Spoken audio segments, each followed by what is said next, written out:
Hello friends, அஸ்ஸலாமு அலைக்கும். இன்றைக்கி பார்த்தீங்கன்னா ஒரு எம்மியான லஞ்ச் vlog தாங்க பார்க்க போகிறீங்க. இன்றைக்கி என்ன லஞ்ச் பார்த்தீங்கன்னா குஷ்கா குருமா தான். ஸோ இது கேள்விப்பட்டிருக்கீங்களா?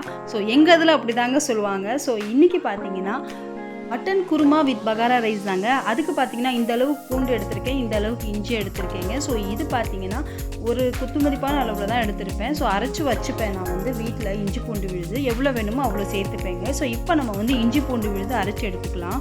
ஸோ இஞ்சி பூண்டு விழுது ரெடிங்க. இது பார்த்தீங்கன்னா இந்த ரைஸ் பார்த்தீங்கன்னா பிரியாணிக்கு நிகரான ஒரு ரைஸ் தாங்க. ஒரு ஃபங்க்ஷன் எதுவாக இருந்தாலும் இது வந்து இந்த குஷ்கா குருமா செய்வோம் நாங்கள். பாருங்கள், இது ரெடி ஆகிடுச்சு. ஸோ இஞ்சி பூண்டு விழுது லைட்டாக தண்ணி சேர்த்து நான் அரைச்சி எடுத்திருக்கேன். இப்போ பார்த்தீங்கன்னா 2 வெங்காயம் கட் பண்ணி எடுத்திருக்கேன், ஒரு தக்காளி, 2 பார்த்தீங்கன்னா பச்சை மிளகா வந்து நடுவில் கீறி விட்டு எடுத்திருக்கேன், கொஞ்சோண்டு கொத்தமல்லி, கொஞ்சோண்டு புதினா எடுத்திருக்கேங்க. ஸோ அவ்வளோதாங்க. ஸோ எண்ணெய் சேர்த்து பட்டை லவங்கம் ஏலக்காய் சேர்த்துட்டு அதுக்கப்புறம் பார்த்தீங்கன்னா பிரிஞ்சி இலை இருந்தால் பிரிஞ்சி இலை சேர்த்துக்கோங்க. அதுக்கப்புறம் வெங்காயம் சேர்த்துக்கோங்க, 2 பச்சை மிளகா சேர்த்துக்கோங்க.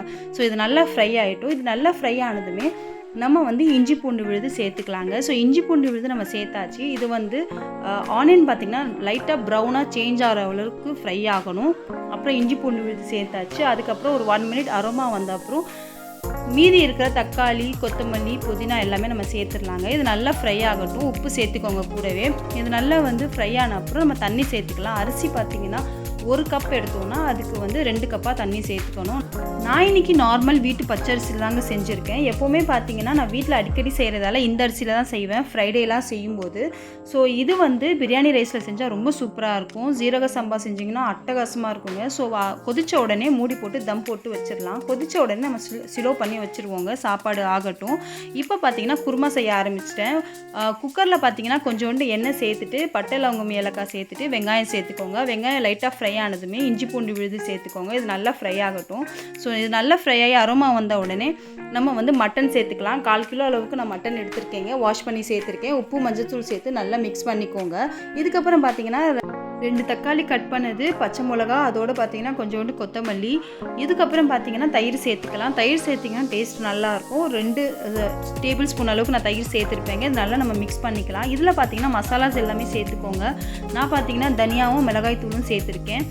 கரம் மசாலா இருந்தாலும் தாராளமாக சேர்த்துக்கலாம். அவ்வளோதாங்க. ஸோ அது வந்து ஃப்ரை ஆகட்டும், சிம்மில் வச்சுருங்க. இப்போ சாப்பாடு ரெடி ஆகிடுச்சிங்க. சூப்பராக தம் ஆகிடுச்சு பாருங்கள், ஒரு 10 to 15 மினிட்ஸில். இப்போ நான் வந்து சாப்பாடு ஆஃப் பண்ணிட்டேங்க. இப்போ நம்ம குருமாவில் சேர்க்குறதுக்காக தேங்காய் அரைக்க போகிறோம். தேங்காயில் பார்த்தீங்கன்னா சோம்பு, மிளகு, பட்டை, லவங்கம் சேர்த்து நான் அரைச்சி எடுத்திருக்கேங்க. நீங்கள் சோம்பு பார்த்தீங்கன்னா வறுக்கும்போது கூட ஆயிலில் ஃப்ரை பண்ணும்போது கூட ஸ்டார்டிங்கில் சேர்க்கலாம். பட் நான் சேர்க்கலை, அதனால் இதில் சேர்த்து அரைச்சி எடுத்துக்கிறேன். ஸோ தேங்காய் சேர்த்தாச்சுங்க. அதோட தண்ணி மிக்ஸ் பண்ணி நல்லா வந்து தண்ணி பதத்து கொண்டு வந்துட்டோம். இதில் பார்த்தீங்கன்னா நான் உருளைக்கிழங்கும் சேர்த்துக்கிட்டேங்க அடிஷ்னலாக. ஸோ டேஸ்ட் நல்லாயிருக்கும். ஸோ இது பார்த்தீங்கன்னா மூடி வச்சு ஒரு 4லேருந்து 5 விசில் கொடுத்துருங்க. இப்போ பார்த்தீங்கன்னா நான் ஒரு 4 விசில் கொடுத்துருப்பேங்க. பாருங்கள், இப்போ நான் வந்து இதுலேருந்து ஏர்லாம் எடுத்துடுறேன். இப்போ நம்ம ஓப்பன் பண்ணலாம். பாருங்கள், சூப்பராக ரெடி ஆகிடுச்சு பாருங்கள் குருமா. பார்க்கும்போது பாருங்கள் ஆயிலெலாம் மேலே வந்துட்டு அவ்வளோ சூப்பராக ரெடி ஆகிடுச்சு.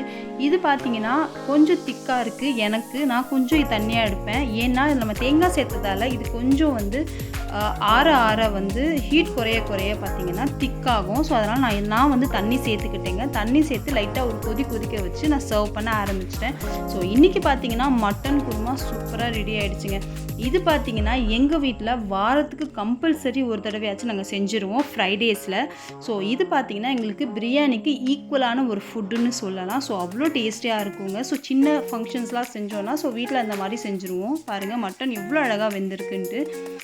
இந்த குஷ்கா குருமாவோட சைட் டிஷ் பார்த்தீங்கன்னா புதினா சட்னி தாங்க. ஸோ இன்றைக்கி புதினா சட்னியும் நாங்கள் ரெடி பண்ணியாச்சு. இன்றைக்கி ரொம்ப டேஸ்டியாக லஞ்சு எங்களுக்கு முடிஞ்சுதுங்க. ஸோ இந்த vlog இதோட முடிஞ்சது. இதே மாதிரி இன்னொரு vlogல மீட் பண்ணுறேன். பாய்.